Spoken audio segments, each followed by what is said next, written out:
আমরা মতো ফলোয়ারদের যদি কেউ হাওনের কথা কল দেখো তখন ভিতরে ভিতরে অটোমেটিক আনন্দ কাজ করা শুরু করে দেয়। যেমন দুপুরে একজন কল দেয়া কইছে রাইতে বলে হাঁসের মাংস দিয়ে স্পেশাল খানা আছে। এই কথা হলোর পর থেকে আমি আর কোনো কিছু খাই না। কোনে বাইরে গেছি হাঁসের মাংস দিয়া জমা একটা মায়ের দনের লিগা এন্দা বন্ধু শিপনের মোবাইলে বলে স্পেশাল হাঁসের মাংসের কলাইছে। এরপর থেকে বলে বন্ধু খানা এক বন্ধু কতদিন ধরে আল খাইতাম পারতাছি না, আজকে সুযোগ হয়েছে এটা মিস করিচ্ছা। এন্দা বন্ধু রইলে জামাল উল্লাদের সামনে আনের পরে দিহি আমার লগের সবটি ক্ষুধার্ত প্রাণীর মোবাইলে বলে স্পেশাল হাঁসের মাংসের কলাইছে। হেরা সবটি কইতে আছে আজকে মায়ের হবে কিন্তু কোনো সাউন্ড হবে না। ইকোনমি হেরা দেখে তো ডরই গেছি গা, কারণ আমি বন্যের প্রাণীদের সামনে একদম নির্ভয়ে খাওয়া দাওয়া করতাম, কিন্তু বন্ধু নামক ক্ষুধার্ত প্রাণীদের সামনে আজ পর্যন্ত লাস্ট কবে সুস্থ স্বাভাবিক ভাবে খাইছি এটাই মনে পড়তেছে না। তারপরে আমার কোনো উপায় নাই, ইকোনো যদি আমি হাঁসের মাংস খাইতাম চাই তাহলে এরকম প্রাণীদের লোক বয়ে খাইতে হইব। আমরা গ্রাম্য ভাষায় একটা কথা আছে যে উচিত জুটে না আবার বাড়াবা উমা এনো দেখি আপনার লিগে গরম গরম বাসমতি চাল রাইন্দা রাখছে না। আজকের খানাটা মনে আসলে স্পেশাল হইতে পারে। এমন দেখি আমার বন্ধু আজকে আমার জামাই আদর করা শুরু করে দিছে। এর আপ্যায়ন তো আমার একদম সুবিধার মনে হইতেছে না। 100% এর এই আপ্যায়নের পিছনে কোনো মতলব লুকাই আছে। এই যে দেখেন না লগের কেউ আর আদ দিতেছে না, আই খাই রে আমি আদ দিয়ে কি ফেরো পরে একমাত্র আল্লাহই জানে। আজকের আয়োজন বলে বাইকনা শুভ তার জন্মদিন উপলক্ষে করছে। এই আয়োজন দেখে আমরা সবাই মিলে বাইকনা শুভ উপলক্ষে দোয়া করতেছি যে আল্লাহ বাইকনা শুভর জন্মদিন প্রত্যেক মাসে কয়েকবার পালন করতাম পারি, আর এই জন্মদিন উপলক্ষে আমি সহ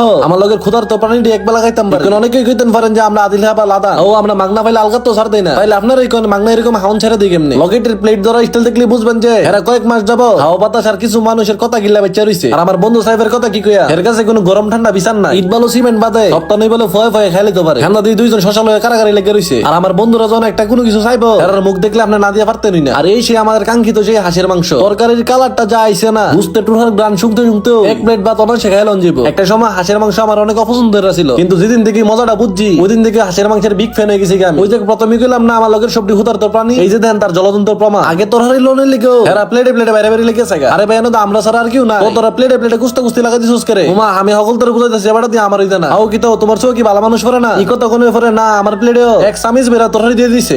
কোন মাইটা দেম রে তরহারিটা দেখতে লুবন হইছে কোন হায়াতে এটা স্বাদটা কিরকম। বিশ্বাস করেন ভাই মোহ দর পরে আমি দেখি আমি আজ পর্যন্ত যত মজাদার হাঁসের মাংস খাইছি তার মধ্যে নিঃসন্দেহ এটা একটা। আর এই মাংসটা নীলা মার্কেটের হাঁসের মাংস ফিল করে দিছে। আমরা ভাইয়াব যদি এত ভালো রান্তে পারে তাহলে আমরা কি তো নীলা মার্কেটে দেম আপনার ওই কোন। আর এই রান্নাটা কিন্তু কোনো বেডি রাঁধছে না, আমরা ওই ভাইয়াব শরীফের রাঁধছে। আরেক জারো দেন না কি করছে এর প্লেট হাঁসের দুইটা দাপনা পড়ছে দেখা যে ভাতের মধ্যে ফিত্তা রাখছে এর নাম আমরা বাসমতি চাইল দিয়া আর এই মজাদার হাঁসের মাংস দিয়ে চরম লেভেলের একটা মারি দিয়েছি। আর আমরা বন্ধু সাহেব দেন না কামনা করছে কি হ্যাঁ মাশাআল্লাহ ডেজার্টের মতো কোন সময় হাউন্ডি ফাইটার ভিতরে পড়ছে এটা আমরা কি উইটার পাইলাম না। এখন না বন্ধু আগের মতো খাইতাম পারি না রে, এই কারণে দেখা শরীর স্বাস্থ্য একদম সিউন হয়ে গেছে। হাঁসের মাংস দিয়ে ভাত খাওয়ানোর পরে আমরা সবার শৈল দিয়ে একটা সিউন গামা মারছে, তার কারণে আমরা বাতাস খেতাম বাইরাইছিলাম। কিন্তু লোকের ক্ষুধার তো প্রাণীটির তো কোনো সময় ফেট পড়ে না, ইল্লিগে হারার সাহনের উচকি উঠছে। মানুষের বেলা সঙ্গ তো সে লোহা বাসে আর আমার এই সঙ্গের লেগে ঘুরোনার হাউন লাগে। আমরা যারা বন্ধু বান্ধবের লোক এরকম বেয়ারির সময় কাটাই এটাই কিন্তু একটা সময় যে আমরা জীবনে আনন্দের মুহূর্তের মধ্যে একটা হয়ে থাকে। পরিবারের তাগিদ এবং পরিস্থিতির কারণে প্রত্যেক দিন ঘন্টার পর ঘন্টা সময় কাটানো বন্ধু বান্ধবের লগে বছর মাসে একবারও কত না, কিন্তু স্মৃতির পাতায় থাইকা যা বন্ধু বান্ধবের লগে কাটানো আনন্দ কোনো সেই মুহূর্ত। তো আজকের ভিডিওটা এই পর্যন্ত। ভিডিওটা কেমন হয়েছে অবশ্যই কমেন্টে জানাই। ভিডিওটা ভালো লাগলে অবশ্যই শেয়ার করতে ভুলেন না। আর হ্যাঁ যারা যারা আমার পেজ দেখে ফলো করছে না তাড়াতাড়ি ফলো করে দেন। দেখা হইতেছে নতুন আরেকটি ভিডিওতে। ততদিন ভালো থাকুন, সুস্থ থাকুন, নিজের দামি জিনিসের খেয়াল রাখুন। আল্লাহ হাফেজ।